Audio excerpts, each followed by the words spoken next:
Yeah, so hi everyone. Please, we'll do the chanting. Be very mindful when you're doing the chanting, not just do it blind-mindedly. That's a new phrase I just made up.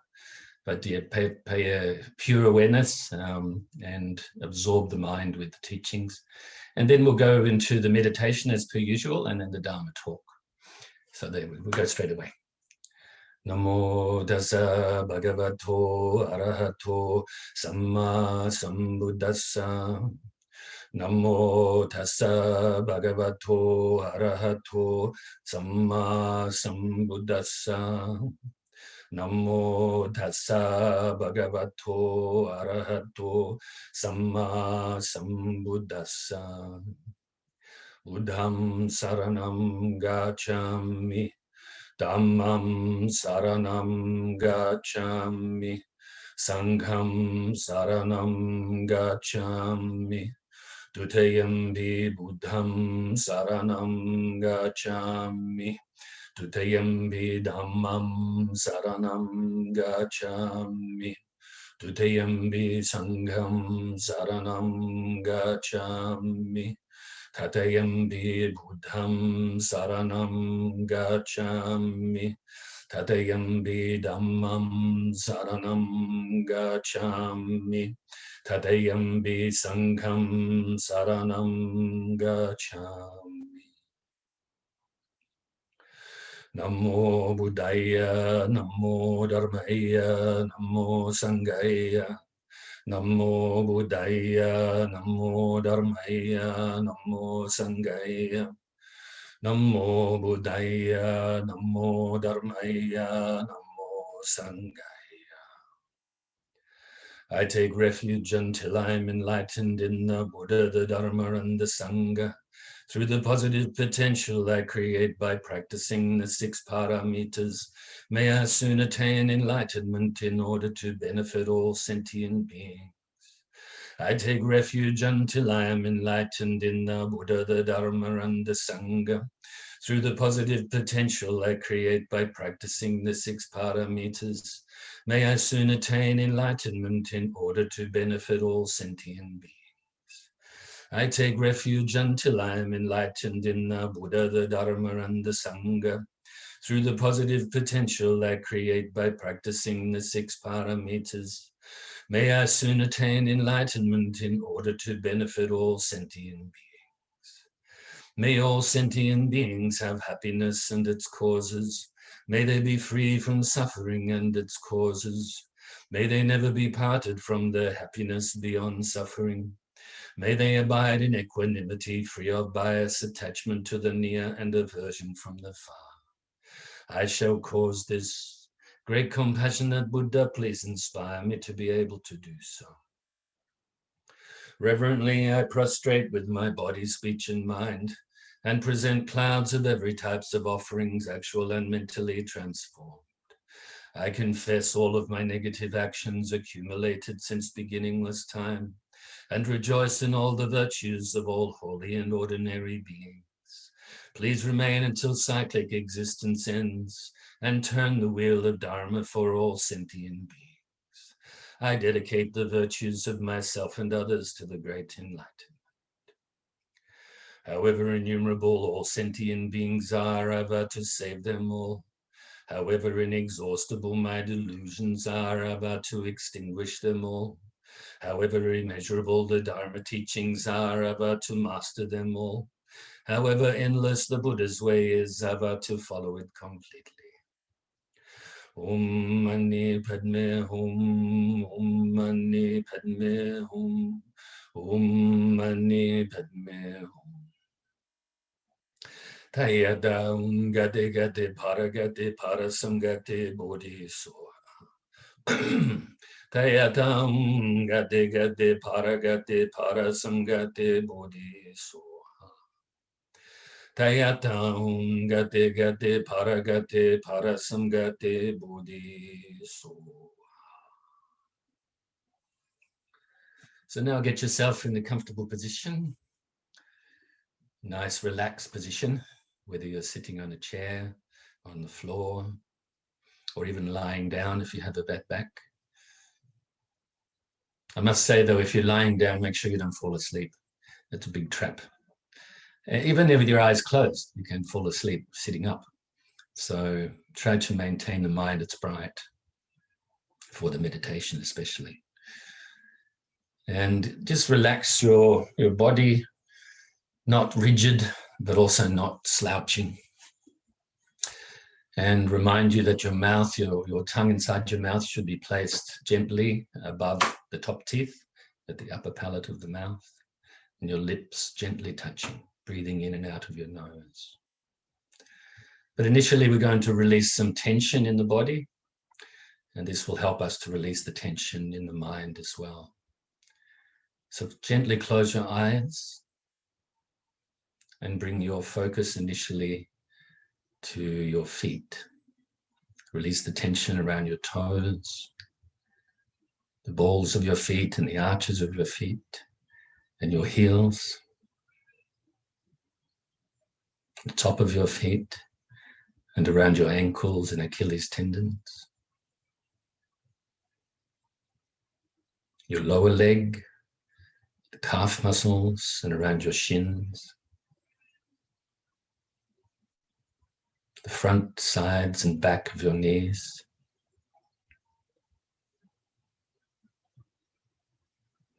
and your upper leg, the quad muscles at the front and the hamstrings at the back. And your midsection, your glutes, hip flexors, and groin.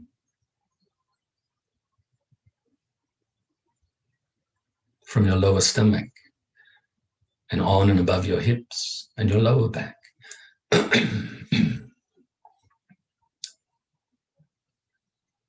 Further up your stomach and your sides and to the center of your back.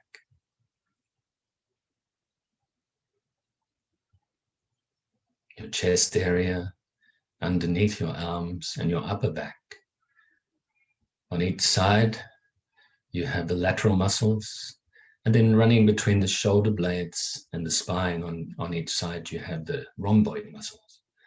So release the tension from these. And from your upper trap muscles that run between the neck and the shoulders, as well as the shoulders.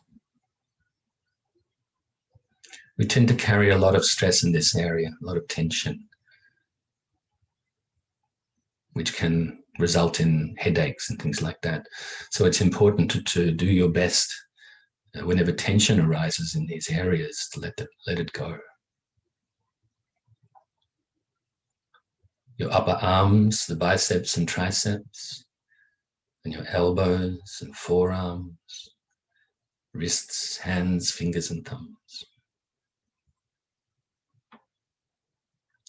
And now bring your focus up to your neck and release the tension from the front, sides, and back of your neck.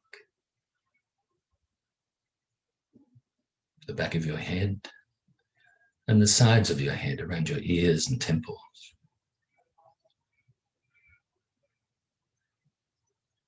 And your face. Release the tension from around your cheekbones and cheeks. Make sure you're not clenching your jaw. From your chin and mouth, nose, sinuses, eye sockets and eyes. And make sure you're not frowning on your forehead. Now finally release the tension from the top of your head. And when you've done this, just scan your body again, from the toes to the ends of your fingers and to the top of your head, just to see if you can release any more tension that may still be there. Now gently bring your focus initially to the tip of your nose and follow your breath, breathing in and breathing out. As you breathe in your nose, the air is quite cool as it passes your throat. When it enters the lungs, they expand as they fill with air. And as you breathe out, they compress. And as the air leaves your body, passing your throat, it's quite warm. So your focus is the feeling of the breath as you breathe in and out. If thoughts arise, and even mental conversations with yourself, when they arise, recognize them, be aware of them, and then conscientiously replace your mind back on your breath. And do likewise if you have some sort of mental feelings or sensations of any sort. If your mind becomes dull and sleepy, wake it up by focusing more brightly on your breath. This way, refocusing on your breath or replacing your mind on your breath becomes the antidote for both the agitated mind as well as the dull mind. So now we will practice like this for a few minutes.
Just an extra note today that when you're doing your longer sessions, hopefully you do them every day. Longer could be 10 minutes or 20 minutes or more.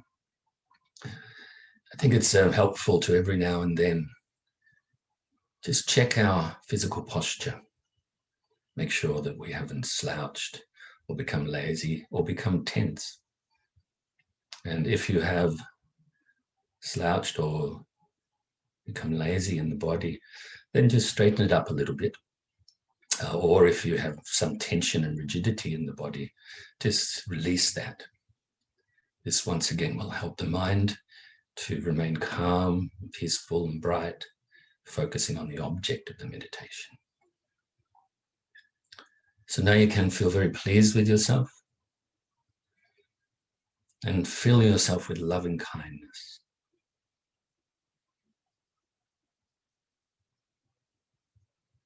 Loving kindness is the direct antidote for hatred and dislike, aversion, anger, and the like, and can be developed beyond limit. That's why it's known as one of the four immeasurables. It includes respect and appreciation, friendliness, non-violence, honesty, forgiveness.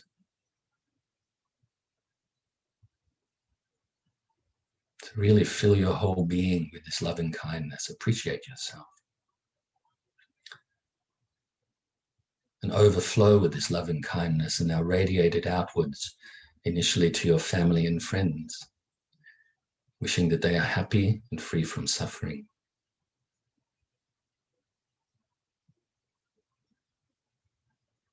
And also to strangers, those people you only know a little bit or not at all.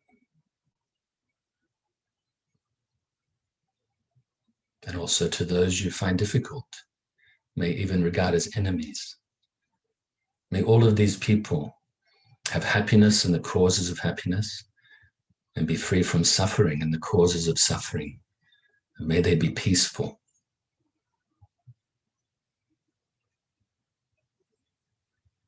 Now radiate this loving kindness also to include all sentient beings. Those sentient beings that we're aware of and the ones we're not aware of. Whether they live on the land or under the land, or in the waters or in the skies. Initially in our area. And like a tidal wave of loving kindness, extend this loving kindness out further and further to include your whole state or county. May all of these living beings that exist within this area, may they be happy, at peace with themselves and others, and may they be free from suffering. Continually extend this loving kindness out further and further to include your whole country.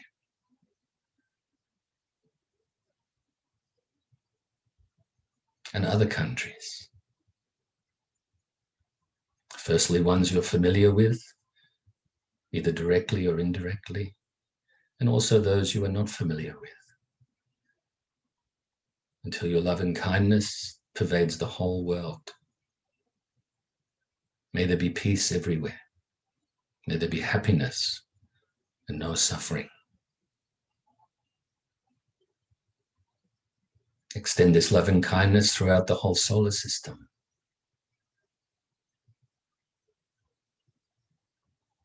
And other solar systems within this galaxy.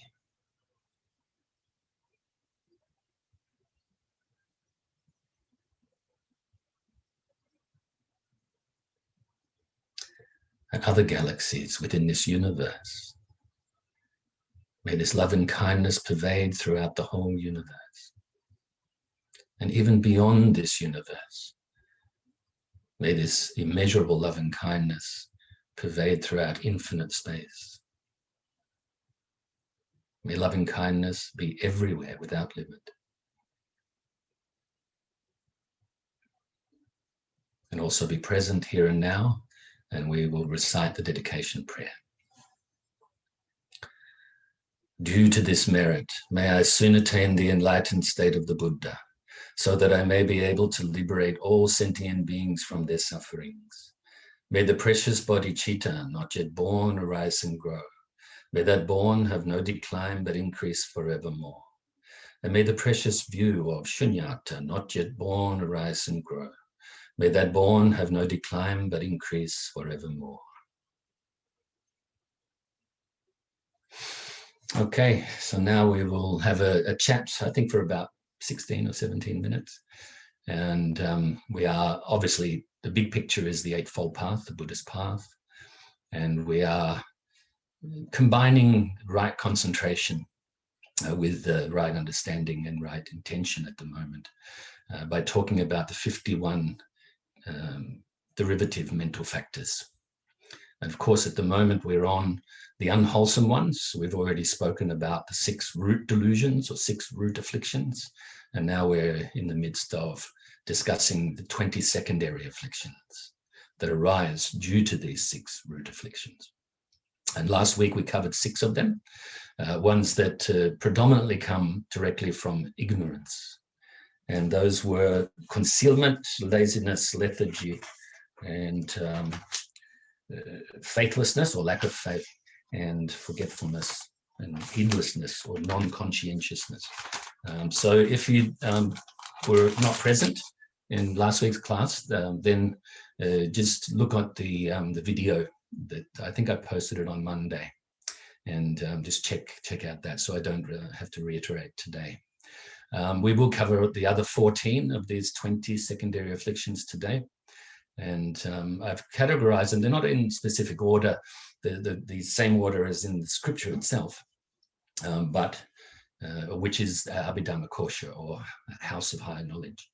But actually I've grouped them into where they predominantly come from what we call the 3 poisons, which are the first 3 of the 6 root afflictions, and that is ignorance, aversion, and attachment. Okay, so last week, like I said, the first 6 were directly coming predominantly from ignorance.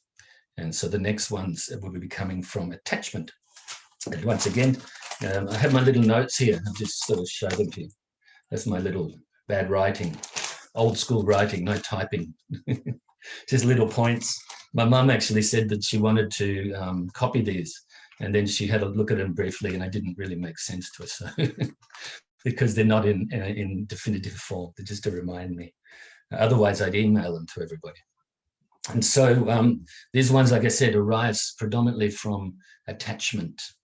And there are 3 of them that come directly from attachment. The first one is miserliness. And of course, I remind you, these are obviously states of mind, or the mental factors that when they do arise, we need to eradicate them. We need to practice the enthusiastic effort to eradicate them when they do arise, and try our best to protect our mind from having them arise in the first place. So miserliness, I think most of you understand what that is. Basically, it's holding on to things that we want or feel we want, and refuse to share them with others, which is very unfortunate. We hold on tightly to our possessions. Like I said, those possessions, especially the ones that we feel we either want, we have strong attachments to, or that we think we need, or even maybe we think we need it in the future, or just in case. But generally, the miserliness is very closely related to greed and attachment. And so we don't want to share with others, and we don't want to even give them up at all. And so often the things that we're hanging on to, we don't actually use a lot of the time. And that's okay if we're not miserly. Maybe they will be helpful in the future, or maybe we just forgot that we even had certain things until we clean up certain drawers and cupboards and things like that. And now, of course, this miserliness can lead to what we call hoarding.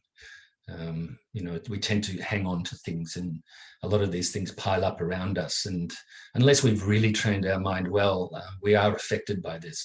And maybe our house can become very messy, very crowded, and therefore it will affect the mind if we're not trained well, to become clouded as well. We have to be very careful of this, and always release. Even if we keep the possessions, then release from the mind, release the attachment we have to these possessions. And if we can, like if somebody, I always say, quite often say, if we have an apple and somebody's hungry around us, share the apple. Even if you're hungry, you can have some of the apple, but share it with others. If it's 4 people, break it up into quarters. And then you can be guaranteed that they will appreciate that, and their hunger will be, they won't be hungry anymore. And they will also share with you in the future. I think there needs to be more sharing in this world, whether we're talking about our immediate community or even household, and then communities or the world at large. We need to share more. I think some of the disasters that happen in the world, like this pandemic, come because of attachment, because of greediness, because of miserliness, and a lack of sharing. So the more we share, the more we create a peaceful and balance between ourselves or within ourselves and with others, as well as the environment. So the next one is excitement. So often we're chasing excitement. I remember many years ago, I used to surf a lot, and surfing really big waves used to excite me. I used to hang on to that. And I used to like roller coasters too, many years ago. And this excitement is kind of like an adrenaline rush. Well, we're not really talking about that kind of. It's more the excitement in the mind. This excitement, we hang on to something that we feel is exciting and we want, and we hang on to this. And therefore, we don't experience the present moment because we're hanging on to memories of something that we experienced before and develop some attachment towards. And my notes says, it's like mental agitation is excitement. The mind recollects and focuses on something attractive that we've seen or experienced before, rather than remaining in the present moment. The examples could be between a man and a woman generally, is the sex, or some sort of physical attraction. You could be attracted to somebody's looks or their words, or even the smell or anything like this can be, we hang on to this and it creates some sort of mental excitement. So let's say, for instance, you've come across the person that you find the most attractive person that you've come across in your life. And then when you give rise to thoughts about them, this clouds your mind, totally overtakes everything. And you can't even recall your goodness during that time. Your good qualities, because you're focusing on that. Another one I've written is something like a holiday. Maybe you had that one holiday that was just like paradise. It was just a beautiful time. And then when you think of that holiday, you want it again and again and again. This leads to unsatisfactoriness because we can't get things again and again and again. Even if you go back to that same place, or you spend time with that same person mentioned before, it's not going to be the same because you've both changed, the place has changed, and different times, So try our best to free the mind from this excitement or this mental agitation that doesn't allow us to live in the present moment. The next one is self-infatuation, also known as haughtiness. It's kind of an extension of arrogance. And we tend to, it also can be known as vanity. Though vanity is probably maybe too smaller meaning in this sense. Kind of a smugness due to attaching to something that we have, or even ourself and our status and wealth and things like that. So wealth, children, youth, our car, our house, our job, things like this. We tend to have a kind of a puffed up idea of ourselves. And this obviously will not allow the mind to live in the present moment and not allow us to perceive our faults that we need to relinquish and our good qualities that we need to nurture and perfect. The next one is jealousy, and this arises from aversion and attachment together, predominantly. So jealousy is the inability to bear the success of others, a desire to kind of receive gain and honor for oneself only. And so the direct antidote for the jealousy and envy is the kind of a mind based on equanimity, but like this joy, this appreciative joy. It's actually the third of the four immeasurables. It's the direct antidote for jealousy. Jealousy, obviously, if you look back even further, it comes from ignorance, from this belief in a self and other. You want what they want or what they have. When I was involved in the music industry, but predominantly, maybe the better example now is when I was doing the acting work, and you go for auditions when I was living in Hollywood, and there was a lot of jealousy and envy and competition happening in the room at that time. I always tried to make sure that I didn't have that, because it's not very nice for other people to be around this negative energy. Okay, so that's the first one that relates to aversion and attachment directly. And in fact, that's the only one that relates to that. The next one arises, next ones arise from aversion. And this is kind of like fury, can also be known as vindictiveness or vengeance. It's kind of like a fleeting reaction. It's not, it may just come and go quickly. This is like a reaction to cause harm. We have this feeling, this thought to cause harm. We should definitely avoid that. The second one that rises directly from aversion is resentment. This is holding on to anger, holding on to like a grudge and clinging to some sort of concept, an intention to get back at someone that may have wronged you, or you may have felt that it has wronged you. It's not forgiving. And obviously the antidote for this is forgiving. Forgiveness is a very, very important mental state. It starts off from forgiving ourselves and for whatever it is we feel we should have done or could have done in the past and didn't do, or that we did do that we feel we shouldn't have. But also it relates to our experiences with others as well. And even our situations such as work and hobbies and sports and things like this as well. So let go of resentment. And the next one after that is hostility, can also be known as spite. This is the wish to cause harm. It comes from vindictiveness and anger and some sort of dislike. Excuse me, I've got a bit of hay fever. This is for Hanako, who's in Britain. This is hay fever season or allergy season. And because there's been a lot less traffic going around, I guess, and the air is quite dry this time of year. There's a lot of pollen flying around. So this is a form of suffering, you see, the first noble truth. But the cause of this is that I have ignorance, attachment and aversion and all the others that arise from that. That's what causes my allergies. But I can still smile and have the allergies too. The next one is harmfulness. And harmfulness is the fourth one, relates directly to aversion. It's a lack of caring and warm-heartedness towards yourself and also towards others. It's a wish to cause harm and difficulty for yourself and for others. We take pleasure in other people's suffering as well.